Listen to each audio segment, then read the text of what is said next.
Absolutely wrapped up by Anthony Elanga. Anthony Elanga. Great name. That's a good start, isn't it? But who is he? What will he offer to Nottingham Forest? What has he done in his career so far that has made Evangelos Marinakis pay 15 million for him? Born in the Swedish capital of Malmo in 2002, he is 21 years of age, a right winger / left winger, also a centre forward at times. He came through various different Swedish clubs for very short periods, the likes of Malmo FF and Elfsborg. He was even scouted by Manchester City before he joined cross-city rivals Manchester United in 2014. He would really start to build attention in 18-19 season, featuring for Man United's under-18s, making 22 appearances, including scoring this excellent goal against Newcastle. In the 1920 season, of course, due to COVID, that season ended early for certain leagues, including the youth systems. But Elanga did end that season as Man United's top goal scorer with 7 goals in just 9 games. The next season, he'd make 20 appearances for United's under-21s, scoring 11 goals and assisting 4. Elanga scored what he has since called his favourite goal of his career so far in this game, a remarkable solo effort, dribbling from the halfway line all the way to the back of the net. And it would be the tail end of this season that Elanga would finally make a proper senior appearance for Man United, playing 75 minutes for Man United against Leicester City, and then also playing a full 90 against Wolves on the last day of that season, where he scored after just 13 minutes. Having signed a new contract at Old Trafford, he would end up making 27 appearances next season. Senior appearances, not just youth anymore. He's going up in the world here, including 3 in the Champions League and scoring in the Champions League against Atletico Madrid. However, last season Elanga would struggle for minutes and he didn't really have any kind of impact, didn't score any goals, only got 2 assists. However, why did Forest pay 15 million for him? What did we see in a lad that was firmly out of the picture last season? He has also represented Sweden 12 times, scoring 3 goals, most notably in the UEFA Nations League. That's been his most prominent period of time for Sweden. I'm telling you all this, but you're probably still thinking, okay, David, you're telling me all this, mate, sounds great, but who the bloody hell is he? What kind of player is he? Well, allow me to demonstrate. Based off a few clips that you would have already seen, that would have given you a bit of dialogue, but I would describe Elanga, having searched through various different highlight reels, as a very quick player. Loves to take on his man. He's good in close control situations. There's various different moments of Elanga really getting stuck in, taking on multiple defenders and coming out on top. Not that he's going to do that every time, but he has the ability to do it. And one thing I noticed as well is he's a very wide player. He often does use the full length of the pitch. He's not just a winger. He really likes to play it wide. If he plays a ball to his teammate, more than not, he would then immediately make a run using the very, very edge of the pitch, getting around the defender and hopefully getting the ball back. That's a very interesting piece I saw in his game. He should have really scored more goals in his career for the amount of appearances he has made at this stage, but all the goals he has scored have been composed finishers.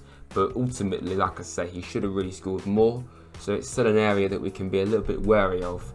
Is he clinical enough all the time in front of goal? Maybe it's a confidence thing. Maybe that's why Elanga dropped off last season, but there's quite clearly still a player in there, and a very good one. You would have seen various stats and goals come up on screen throughout this video, and hopefully that gives you a good idea about what kind of player Elanga is. But the overriding factor for me from Elanga is he's a very good young player, but he's very much learning. And when you're thrown into the setup at a team like Man United, you've got to be consistently good. Unless you are Marcus Rashford, who's done it at Man United for many years now, it's tough to do that, consistently stay at that level. However, if anyone can get the best of him, and this is not just a cliche, it's the truth, it is Steve Cooper. In fact, one of the reasons why Anthony Elanga has joined Forest is because of Steve Cooper. He has reportedly said that he rejected Everton and came to Forest.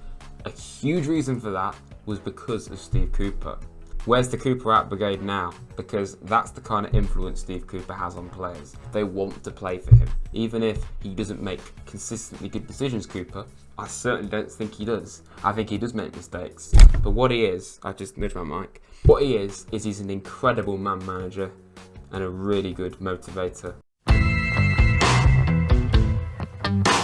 So here I've got a complete and utter draft for a Nottingham Forest side. I don't agree with it either, because Wayne Hennessy cannot be our goalkeeper. 4 at the back, 3 midfield. Personally, I think we need to have 3 midfield. I think it gets the best out of us. It really gives us cover. So I don't really want to see us drop the 3 midfield. I know you can see it's negative playing a CDM, but we saw last season when it was just 2 in midfield, we got completely cut apart. And of course, Joe Wall obviously came into the team last year. There's not 12 men on the pitch, but you know, I'm just using this as an example. Let's just say we took out Brennan Johnson, as we all know, and Wall came into the mix, and we played this, and then we had, well, basically this actually. Gibbs White there, Danilo kind of went there, and it was more this kind of thing. There was 2 midfield there, however, Danilo and Gibbs White were still very much occupying the midfield as well as the attack. So that's why it kind of still worked.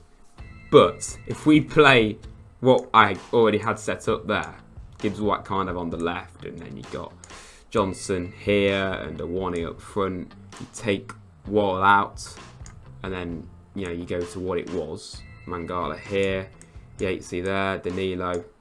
Yeah, so basically just put it back how it was. That's fine. But it's if you do this, if you do that, suddenly it looks very, very concerning. Just take Mangala out for a moment and let's just put in Elanga. So if we were to do that kind of thing, yeah, look at that. Taiwo, Elanga, Brennan, Morgan, Danilo midfield, Yatesy. But I just can't feel we'll get very overrun in midfield, even though we've got Morgan as a 10, which I think is his best position. I don't want to lose that man in midfield, you know. I think a lot of people would agree with me on that. I think I've seen a lot of people say the same thing. So, do we do that? Or do we take Johnson out, as we did end of last season? If Johnson's going to be here, I don't know. And do we put Elanga on the right? And then we have Morgan here, and then we keep Mangala. I think that's probably better. But ultimately, you cannot really play these 3 and Johnson and then get Scarpa involved, and who knows about Awang. I doubt Wood's going to be the answer. So I'm just really curious how this is going to set up. If we're going to use Elanga as a centre forward, do we do this kind of thing?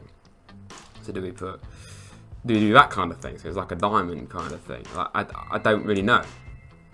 But I'd probably prefer Elanga to be more of a winger like Johnson. There's so many different things, and this is what makes me confused about this transfer. I don't fully know how we plan on using Elanga. Is it, you know, everyone's thinking he's come from Man United for 15 million. He's going to start games. Is he though? I'm not sure if he actually is. Are we going to just try and build him up, develop him? Then maybe he can start games, and if we lose Johnson next season, Elanga will be more than good enough to step in. Or are we going to rotate like we did at the end of last season with various different players? You know, taking Johnson out and putting in Wall or you know someone else. We 100% needed Elanga, but I'm just not sure how it works just yet, and that's something that's going to be very fascinating to learn. I just mentioned there, will Elanga start games? If he doesn't start games, obviously it's this kind of thing. Johnson and Gibbs White, or you know, we do like more of a we did this a few times last season. We had like Taiwo more out on the left, Johnson more out on the right, and then Morgan here is like a false 9 attacking midfielder, which I think worked quite a lot, but I think we can all agree we prefer Taiwo down the middle. And Morgan may be here, but Morgan gets everywhere. He's literally, when do you ever see Morgan just stay in the same position? Let me know in the comments below, everyone. What do you think? How do you think Anthony Elanga is going to be used at Forest? Is it a good signing? Are you excited by it? Are you worried about it? Let me know. I'm excited by it, but I'm also very sceptical about the fact that he hasn't played that much football recently and how he actually fits into this team. But that's all to be discovered. So yeah, I thought this was an interesting video to do, so if you enjoyed it, please hit the like button, Subscribe to Rads if you're new. If you want to see more like scout report kind of videos about particularly big players, I'm not going to do it if we sign a backup goalkeeper that's a bit average. No. But someone like Anthony Elanga I find very interesting, and is quite a high profile signing. I'll definitely do that. I did it for Scarpa and Danilo last year, if you remember. Thanks for watching, everyone. I'll see you very soon. There'll be a Leeds vlog out Friday, so stay tuned for that. Up the Rads.